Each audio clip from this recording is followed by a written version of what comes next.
Assalamualaikum warahmatullahi wabarakatuh. Waalaikumsalam Kami dari warahmatullahi Waalaikumsalam warahmatullahi wabarakatuh. wabarakatuh. kami dari kelompok 10 akan mempresentasikan hasil diskusi kami tentang proposal bisnis yang berjudul Rakaat Reminder yang bertujuan untuk meningkatkan kekhusyuan dan kualitas ibadah bagi muslimin dan muslimah. Berikut adalah development team sekaligus anggota tim dari kelompok 10. Yang pertama ada Muhammad Rizky Ramadan, yang kedua ada Muhammad Al-Fahri, yang ketiga saya sendiri Nadifi Nur Syamsa, kemudian yang keempat ada Ratu Sadira Abiza, dan yang kelima ada Rosliani. Latar belakang.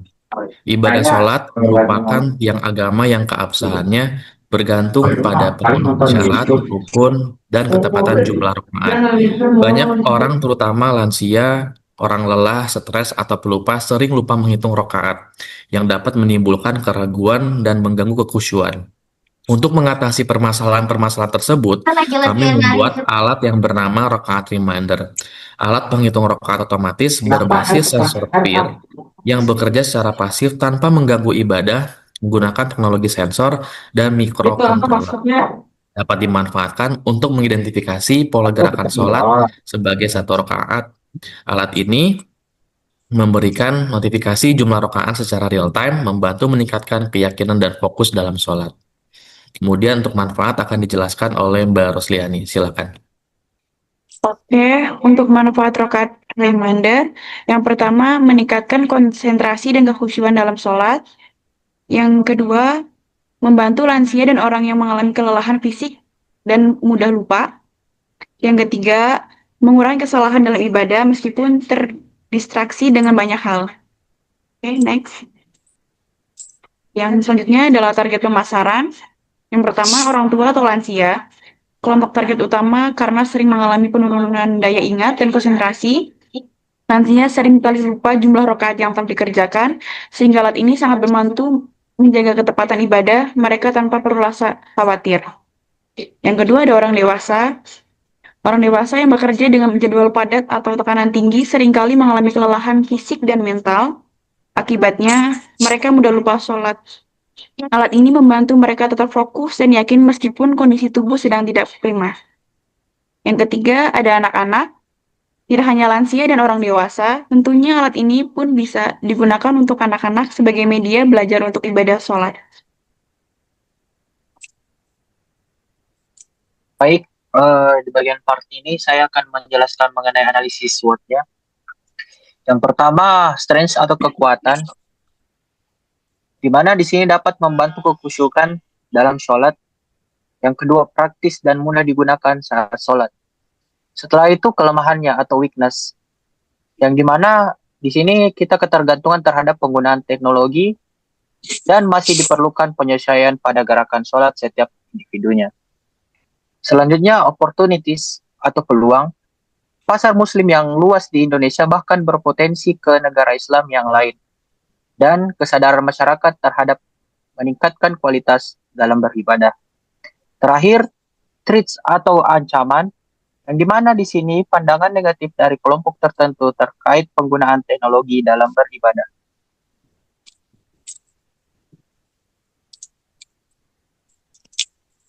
Selanjutnya bisa disambung oleh Mas Rizky. Oke, Bismillahirrahmanirrahim. Nama saya Muhammad Rizky Ramadan dari Teknik Industri. Yang pertama, simulasi penggunaan alat ini yaitu peer sensor, ISP32, buzzer, sama LCD 3x2. Nah, fungsi peer sensor itu untuk mendeteksi gerakan sujud kita, dan modul ISP32 itu untuk mengolah dari gerakan sensor itu. Buzzer itu sebagai penanda, LCD sebagai output dari suatu gerakan itu tersebut. Dan cara kerja dari sensor ini yaitu 2 kali sujud dihitung 1 rakaat, dikonfirmasi melalui buzzer dan tampilan output dari LCD ini sendiri. Dan yang paling pentingnya di sini juga bisa dikontrol dari jauh oleh orang tua atau guru kepada anaknya melalui ThinkSpeak. Nah, gimana sih cara menghubungkan si modul SP32 sama ThinkSpeak ini? Ya, kita tinggal taruh server ThinkSpeak-nya aja, terus tinggal tinggal masukin API key-nya aja. Nah, nanti di situ sudah ada itunya. Sudah ada tampilannya ketika sujud itu valid atau sah gitu. Nah, di sini juga ada logiknya sendiri. Jadi ketika kita sujudnya terlalu cepat atau sujud kita cuma sekali, nah itu tidak ada konfirmasi. Jadi alat ini benar-benar sangat mencegah sekali untuk anak-anak yang sholatnya terlalu cepat atau orang tua yang tidak khusyuk, yang sujudnya cuma sekali atau lupa sujud atau lupa rakaatnya juga. Sudah cukup sekian dari saya. Wassalamualaikum warahmatullahi wabarakatuh.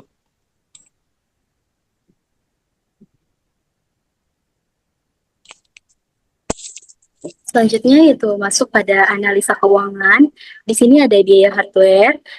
Untuk komponennya menjadi ditotalkan jadi 254.800 perak. Untuk biaya jasa atau servisnya 420.000. Harga jualnya 809.760 perak. Untuk simulasi penjualannya, harga keuntungan per unit 809.760 dikurangi 674.800 perak menjadi 134.960. Jika rata-rata penjualan per bulan sebanyak 20 unit, maka keuntungan per bulannya menjadi 2.699.200 perak. Selanjutnya yaitu untuk ROI atau Return of Investment sama dengan laba bersih dibagi modal awal dikali 100%. Modal awalnya 674.800 dikali 20 sehingga mendapatkan hasil 13.496. Untuk ROI-nya Return of Investment 2.699.200 perak dibagi 13.496.000 dikali 100% menjadi 20% per bulan. Untuk BEP-nya, break even point, total biaya tetap dibagi harga jual, BEP break even point 13.496.000 dibagi 134.960 perak sama dengan 100 unit. Sehingga BEP break even point tercapai pada penjualan ke 100 unit bulan kelima. Next. Nah, yang terakhir yaitu kesimpulan, alat pengingat rakaat sholat atau rakaat reminder diminati oleh masyarakat muslim karena mampu membantu kita untuk menjaga kehusyuan dan ketepatan ibadah. Banyak orang sering mengalami lupa jumlah rakaat akibat kurang konsentrasi, kelelahan, atau gangguan pikiran saat sholat. Dengan adanya alat ini, jamaah dapat beribadah dengan lebih tenang, fokus, dan yakin bahwa jumlah rakaatnya benar. Selain itu, alat ini juga memiliki nilai praktis dan inovatif. Bisa digunakan untuk semua umur dari lansia hingga anak-anak sebagai media pembelajaran sholat. Namun, ada kekhawatiran jika muncul opini negatif dari kalangan tertentu mengenai kolaborasi antara ibadah dengan teknologi. Oleh karena itu, diperlukan kerjasama dengan lembaga keagamaan untuk memverifikasi bahwa alat ini relevan untuk berbagai kalangan secara keseluruhan, serta menunjukkan kemajuan teknologi yang selaras dengan nilai-nilai keagamaan. Mungkin cukup sekian presentasi kita pada malam ini. Terima kasih atas perhatiannya. Wassalamualaikum warahmatullahi wabarakatuh. Waalaikumsalam warahmatullahi wabarakatuh.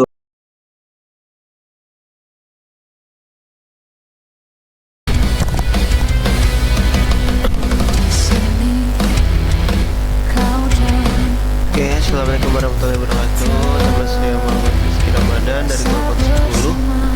Ini sebuah proyek kami untuk mendeteksi berapa rakaat sholat kita, berapa kali kita sujud. Semua bisa dideteksi dari alat ini. Pertama, komponen-komponen yang dibutuhkan dalam menjalankan program ini. Yang pertama, sensor peer, kedua buzzer 3S32, dan sini 16x2. Dan adapun si perangkat ini untuk menghubungkannya melalui ThinkSpeak, server ThinkSpeak. Dan pertanyaannya gimana caranya menghubungkan si GSP32 ini sama server ThinkSpeak ini? kita di sini bisa pilih API case. Nah, di sini ada kodenya. Kita pas dalam program ini. Ini dia programnya.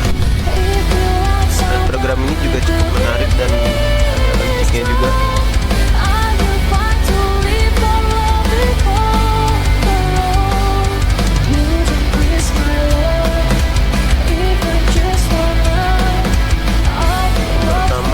Kita pasang dari library-nya dulu. Ya, include wifi.h itu untuk koneksi wifi untuk pengenalan. Yang HTTP client untuk ping speed-nya. Yang wire.h untuk I2C LCD-nya. Sama include liquid crystal-nya untuk mengontrol LCD I2C-nya. Terus juga instalasi komponen. Di sini itu alamatnya untuk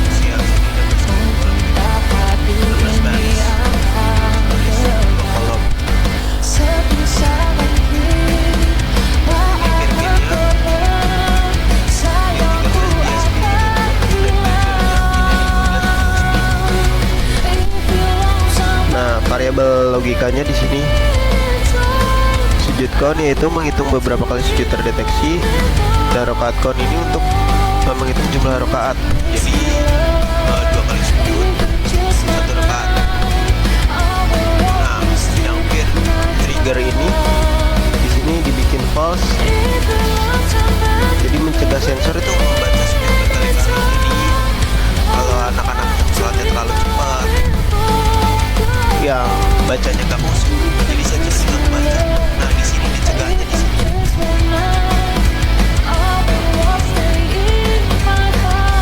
Konfigurasi dari wifi ThinkSpeak-nya ini, alamat servernya, APK-nya dari sini. Sedikit aja penjelasannya untuk ini. Dan kita running Dengan YouTube Music Premium, dengarkan lagu bebas iklan bahkan saat kamu offline atau di perjalanan. Temukan artis dan podcast baru, serta buat playlist yang dipersonalisasi kapanpun, dimanapun. Coba 1 bulan gratis.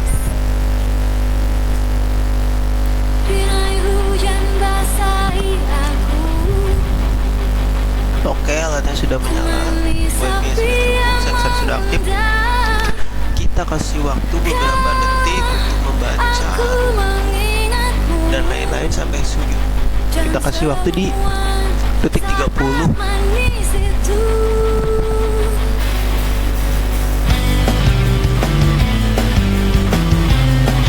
Oke, sujud pertama kita tambah lagi 10 detik supaya sensornya tidak membaca kita kecepatan. Oke, sujud kedua, rokat pertama.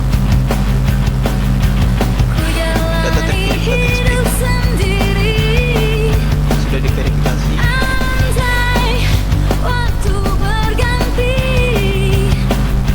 Oke, rokat pertama. Sujud kedua. Lanjut, biarkan dia membaca sholat sampai ketemu sujud lagi. Oke, dan anggap aja sudah ke posisi sujud.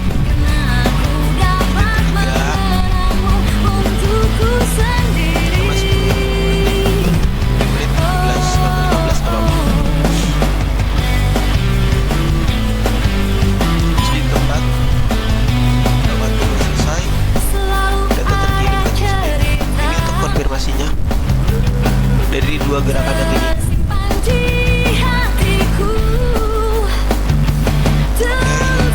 Oke, sujudnya udah keempat, udah valid. Lanjut ke rokat ketiga dan keempat. Ini bisa dipakai salat subuh, saat maghrib, dan ini hanya untuk salat fardu. Soalnya di sini bikin 8 mas. Ntar dia reset otomatis.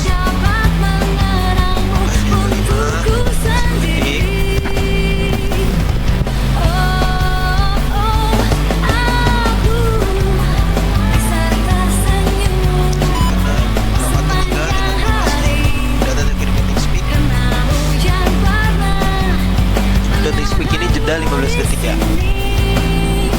dari servernya.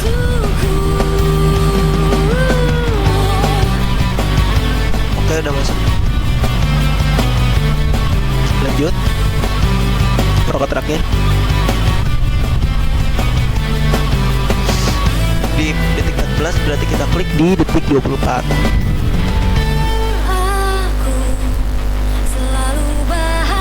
Oke, sujud ke-8, rokat keempat selesai. Data terkirim ke TeamSpeak, sholat finish. Dan sistem otomatis ke reset sendiri, jadi bisa mulai dari awal lagi. Oke, finish. Jadi tidak ada masalah. Intinya alat ini bisa banget buat mencegah anak-anak yang sholatnya masih berantakan, masih yang sering buru-buru, atau orang tua yang udah lupa sujud dan lupa rokat. Ini bisa banget, sangat-sangat dipakai.